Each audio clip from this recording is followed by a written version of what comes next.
Hi everybody, this is Eric with North Country Subaru. Due to high demand this week, I'm going to show you a quick tutorial on how to change the clock on your 2014 Forester.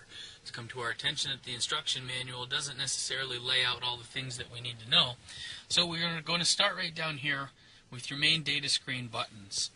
Much like resetting a watch, we're going to take this center button, pull it towards us, and hold it for 5 seconds. What that will do is bring us to the setup screen on your heads-up display. As we scroll up and down with the two arrows on the steering wheel, we want to go into the date setting by simply pressing once without holding the center set button.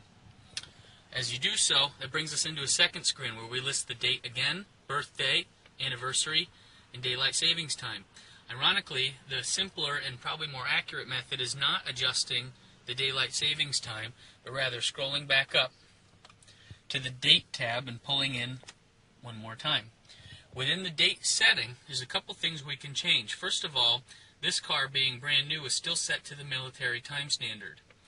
Adjusting this down here, we're going to change this to the 12-hour. The way that was done is scrolling through with the down arrow or the up arrow until we've highlighted the part of the screen that we actually want to adjust, pulling the center button one time, and that takes the arrows alongside of that 24-hour and sets them vertically.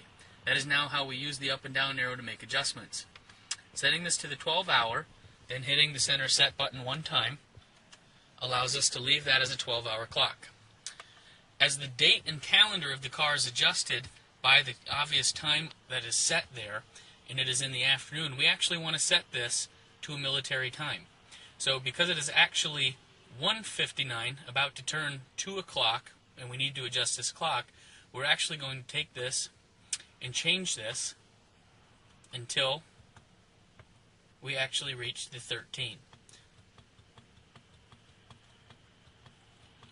Now, this being PM time setting, afternoon, we're going to take the center button, pull it one more time, and it has been highlighted. This now indicates to the car that it is 1:59.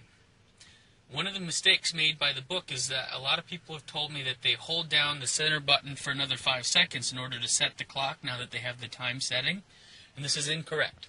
One of the things we want to do is make sure we use the down arrow and scroll to the word set. When this button has been highlighted, we take and hold one click without holding, the center button one more time. Setting is now complete. As it brings us back to our main menu, we scroll up to the Go Back tab and hit the center button once. We do this a second time to go back to the primary screen.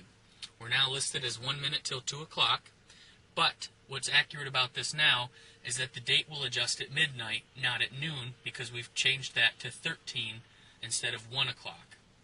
Again, if we look at all of our digital clocks, no longer in military time. If you look at the top right of the screen, again, it is of course indicating based on the 12-hour time setting that we selected in that menu. If you have any questions, please send us comments, post messages here on Facebook, or just call into the dealership. We'll be happy to help. Thank you.